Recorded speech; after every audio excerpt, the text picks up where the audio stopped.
Hi all, welcome back. CSS Essential Training from SEOskills.in. Myself Ravinder Reddy. ఈ particular వీడియోలో మనం సిఎస్ఎస్లో ఉన్న font properties ఎలా యూజ్ చేయాలి అనే దాని గురించి మనం తెలుసుకోబోతున్నాం. టైపోగ్రఫీ అనేది ప్రతి డిజైనర్కి ప్రతి డెవలపర్కి తప్పకుండా తెలియాల్సిన ఒక మంచి బ్యూటిఫుల్ మాడ్యూల్ అని మనం చెప్పొచ్చు. ఓకే, సో టైపోగ్రఫీ గురించి మాట్లాడేటప్పుడు ఎస్పెషల్లీ డిజైనర్స్కి కొన్ని టర్మినాలజీ వినే ఉంటారు, అంటే తెలిసి ఉండొచ్చు. బట్ లైక్ కర్నింగ్ అని, ట్రాకింగ్ అని, లెడ్డింగ్ అంటారు ఇట్లన్నిటిని. బట్ సిఎస్ఎస్లో మీకు ఆ వర్డ్స్ అనేటివి ఉండకపోవచ్చు, బట్ డిఫరెంట్ టర్మినాలజీ అనేది మనకి కొంచెం ఫెమిలియర్ అవ్వాలి. ఇక్కడ ఆల్రెడీ నోట్ ప్యాడ్లో ఓపెన్ చేశాను. ఇక్కడ మనకు బేసిక్గా ఒక 9 ప్రాపర్టీస్. ఓకే, వీటిని మనం ఫాంట్ 1 మినిట్ ఇక్కడ నేను 1 by 1 రాస్తాను. ఫాంట్ ప్రాప్స్ అంటే font properties. So first one మనకి ఎస్పెషల్లీ సిఎస్ఎస్లో మనకు తెలియాల్సిన ఫాంట్ రిలేటెడ్ ప్రాపర్టీ ఏమిటంటే ఫాంట్ టైప్ అండ్ ఫ్యామిలీ అనే దాని గురించి మనకి తెలియాలి. ఓకే, ఫాంట్ ఫ్యామిలీ ఇది ఏం చేస్తుందంటే మన యొక్క ఫాంట్ ఫ్యామిలీ, అది టైమ్స్ అవ్వచ్చు, ఏరియల్ అవ్వచ్చు, లేదంటే వర్ధన అవ్వచ్చు, తహోమా అవ్వచ్చు, స్విష్ అవ్వచ్చు, ఎనీథింగ్ మీ యొక్క టెక్స్ట్కి సంబంధించిన ఫాంట్ ఏది కావాలి అనేది మనం ఇక్కడ మెన్షన్ చేయాలి. సో ఇది ఫస్ట్ ప్రాపర్టీ. అలాగే మీకు ఈ సెకండ్ ప్రాపర్టీకి వస్తే దాని యొక్క సైజుని మెన్షన్ చేయాలి అంటే మనం ఫాంట్ సైజ్ అనే ప్రాపర్టీ వాడాలి. ఇది సెకండ్ ప్రాపర్టీ. కానీ మీకు థర్డ్ ప్రాపర్టీ దాని యొక్క స్టైల్ ఏంటి. ఓకే, ఫాంట్ టైప్ అని స్టైల్ అని పిలవాలి మనం పిలిచేటప్పుడు లేదంటే రాసేటప్పుడు. ఈ ఫాంట్ స్టైల్లో మనకి ఒక 3 కేటగిరీస్ ఉంటాయి. ఓకే, సో 3 కేటగిరీస్ అంటే ఫస్ట్ కేటగిరీ అనుకో నీకు నార్మల్ అని రాయొచ్చు, ఇది దాని యొక్క ప్రాపర్టీ వాల్యూ. ఈ సెకండ్ వచ్చి ఇటాలిక్ అనేది మనం ఇలా మెన్షన్ చేయొచ్చు, ఇటాలిక్. ఈ థర్డ్ వచ్చి మీకు ఆబ్లిక్ అని రాయొచ్చు. ఓకే, ఇవి అన్నమాట. OBLI QUE. ఓకే, 100% ఇది రైట్, నో డౌట్. సో ఇవన్నీ ఒక కేటగిరీ. సో నెక్స్ట్ మీకు ఏం చేస్తారు అంటే ఈ లైన్ హైట్ అనేది కూడా మనకు చాలా ఇంపార్టెంట్ ఇది. సో దీన్ని లైన్ హైట్ అని పిలవాలి మనం especially. So line height LENIHIGHT, line height. Okay, so ఇంకా మీకు చాలా ప్రాపర్టీస్ ఉన్నాయి. అలాగే దాన్ని టెక్స్ట్ డెకరేషన్ అని కూడా మనం పిలుస్తాము. టెక్స్ట్ టైఫన్ డెకరేషన్ అనేది ఒక ప్రాపర్టీ. ఈ టెక్స్ట్ డెకరేషన్లో కూడా మనకి సబ్ కేటగిరీస్ ఉంటాయి. అంటే మీకు అండర్ లైన్ అనే పిలవచ్చు, ఒకటి ఓవర్ లైన్ అని ఒకటి ఉంటుంది, అలాగే లైన్ త్రో అని ఒకటి ఉంటుంది, THROUGH లైన్ త్రో అంటారు. అలాగే బ్లింక్ అని, అంటే అన్ని బ్రౌజర్స్ ఇవి సపోర్ట్ చేస్తాయి అనేది మనం చెక్ చేసుకోవాలి. అలాగే మీకు నన్ అంటే బై డిఫాల్ట్, అంటే మీకు ఒక హైపర్ లింక్ క్రియేట్ చేశారు, డిఫాల్ట్ మనకి అండర్లైన్ వస్తుంది, అది రిమూవ్ చేయాలి అన్నప్పుడు ఈ యొక్క ప్రాపర్టీని మనం బాగా యూజ్ చేయొచ్చు. అలాగే ఇంకా మీకు చెప్పుకుంటూ వెళ్తే ఫాంట్ వెయిట్ అంటారు. సో దాన్ని మనం plus font type and weight అని పిలవాలి. ఓకే, ఈ ఫాంట్ వెయిట్లో కూడా మనకు కొన్ని ప్రాపర్టీస్ ఉంటాయి. అంటే బోల్డ్, నార్మల్, బోల్డర్, లైటర్ అట్లా. సే ఫర్ ఎగ్జాంపుల్ బోల్డ్ అనేది కావాలి, ఇలా బోల్డ్. అలాగే బోల్డర్ అని అంటే కొంచెం థిక్ ఉంటుంది. అలాగే లైటర్ LIGHTER లైటర్, ఇలా ఉంటాయి అన్నమాట. Okay, etcetera etcetera etcetera. అలాగే ఫాంట్ వేరియంట్ అనేది కూడా ఒకటి ఉంటుంది.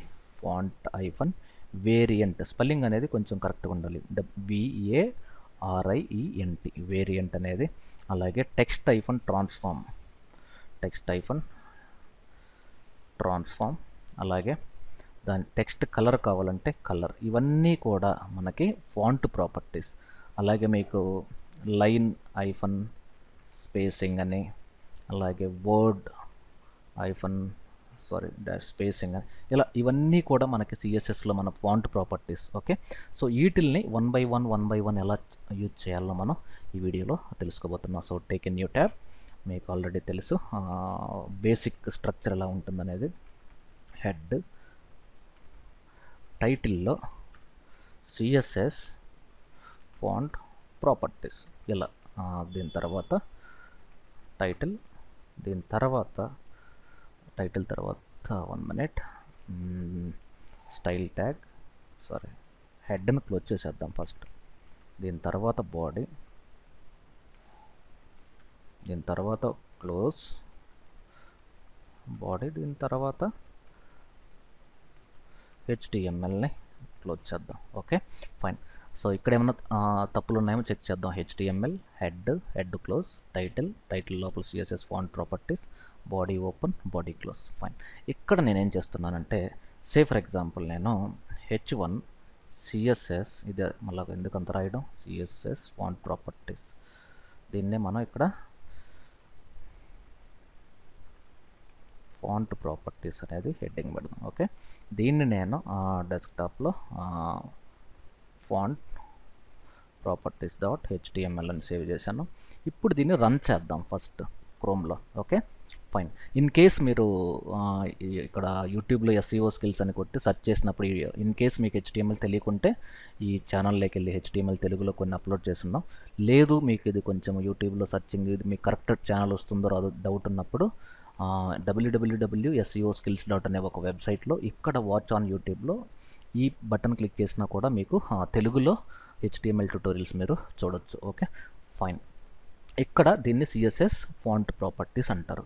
ఇక్కడ నేనేం చేస్తున్నానంటే దీని యొక్క ఫాంట్ నేను మార్చాలి. అంటే డిఫాల్ట్గా నాకు సే ఫర్ ఎగ్జాంపుల్ ఇది టైమ్స్ న్యూ రోమన్ అనుకుందాం. ఓకే, దీన్ని మనం ఎలా మార్చాలి?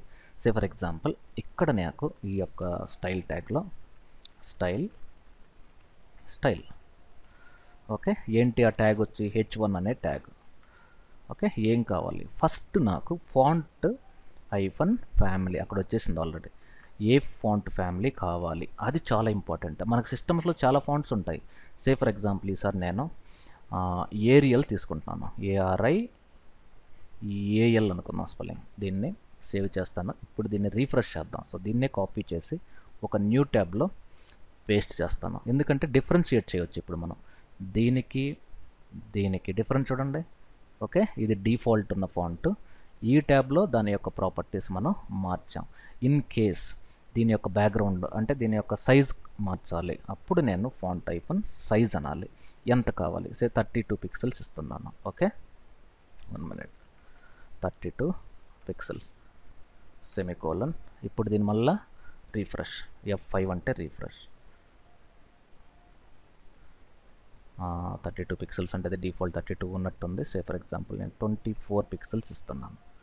ఓకే, ఇప్పుడు దీన్ని రీఫ్రెష్ చేశాను అనుకోండి, ఇది 24 పిక్సెల్స్. ఓకే, తర్వాత ఇంకా మనకి చాలా ప్రాపర్టీస్ ఉన్నాయని మనం చెప్పాము. అలాగే ఫాంట్ స్టైల్ కావాలి నాకు. In case font -style, STYLE. Spelling in case మీరు తప్పు రాస్తే మీకు వచ్చే నష్టం అయితే ఏం లేదు, కానీ బేసిక్గా జరిగేది ఏంటి అంటే అది ఆ ప్రాపర్టీ అనేది అది పనిచేయదన్నమాట. ఓకే, సో అందుకోసం మీకు స్పెల్లింగ్స్ అదిగోండి ఇక్కడ మీకు అదే Notepad++లో అయితే ఇటాలిక్ ఇచ్చాను.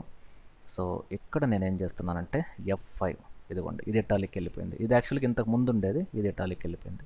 అలాగే ఇప్పుడు మీకు టెక్స్ట్ -డెకరేషన్ అనే ప్రాపర్టీ ఎలా యూజ్ చేయాలి?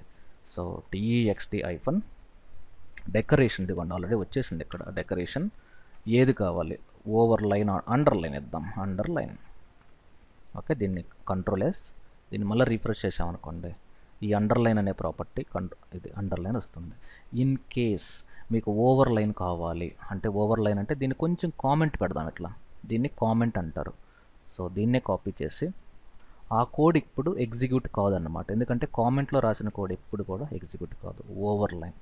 ఇప్పుడు దీన్ని సేవ్ చేశాను నేను ఆల్రెడీ. ఒక్కసారి రీలోడ్. దీన్ని ఓవర్ అంటే పైన వస్తుంది, టెక్స్ట్కి పైన వస్తుంది. ఓకే, అలాగే లైన్ త్రో అని ఇస్తాను ఈసారి. మళ్ళీ సేమ్ కామెంట్ పెడుతున్నాను. నెక్స్ట్ మళ్ళీ పేస్ట్. ఈసారి line throw, LINE THO 1 minute ROUGH. In case అది తప్పు ఉంటే పని చేయదు, మళ్ళీ మనం బ్యాక్ వచ్చి క్రాస్ చెక్ చేయాలి. పని చేస్తుంది అంటే మనం రాసిన స్పెల్లింగ్ కరెక్ట్ అన్నమాట. ఇంకా మీకు ఏమున్నాయి? ఫాంట్ వెయిట్ అని ఒక ప్రాపర్టీ ఉంది. సో దానికంటే ముందు WIGHT ఫాంట్ వెయిట్. ఫాంట్ వెయిట్లో మనకు ఆల్రెడీ ఇంతకుముందే చెప్పానుగా. సే ఫర్ ఎగ్జాంపుల్ నాకు బోల్డర్, BOLDER బోల్డర్ అనేది కావాలి. దానికంటే ముందు దీన్ని నేను కామెంట్ పెట్టేశాను. ఒక్కసారి సేవ్ చేసి దీన్ని రీఫ్రెష్ చేస్తే ఓకే, ఇది బోల్డర్, ఇది నార్మల్, ఇది బోల్డర్. అదే మీకు BOLDER WIGHT పర్ఫెక్ట్ ఉంది. ఇన్ కేస్ ఇలా ఇక్కడ మీరు నంబర్స్ కూడా ఇవ్వచ్చు. సే ఫర్ ఎగ్జాంపుల్ నాకు 900 కావాలి, ఇది ఓకే. సో నంబర్స్ ఇవ్వచ్చు, లేదంటే bold, normal, italic, lighter. In case నేను మళ్ళీ లైటర్ అనేది ఇస్తున్నాను, LIGHTER లైటర్. సో ఒక్కసారి దీన్ని సేవ్ చేసి రీఫ్రెష్ చేస్తాను. దీన్ని లైటర్ వర్షన్ అంటారు. ఓకే, ఇన్ కేస్ మీకు ఇటాలిక్ వద్దు అనుకుంటే, ఎక్కడుంది ఇటాలిక్ అనేది, దీన్ని నేను కామెంట్ చేస్తాను. సో ఇప్పుడు దీన్ని రీఫ్రెష్ చేయండి.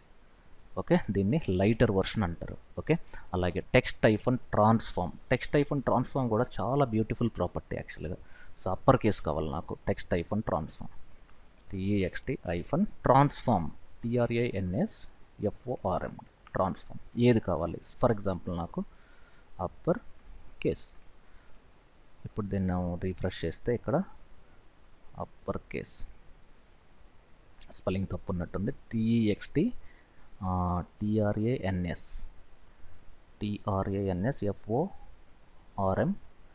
UPPERCASE. ఫైన్, కరెక్ట్గానే ఉంది ఇది. ఇన్ కేస్ నేను ఒక సింపుల్ పారాగ్రాఫ్ తీసుకొని టెస్ట్ చేద్దాం. Paragraph, welcome to CSS, paragraph close.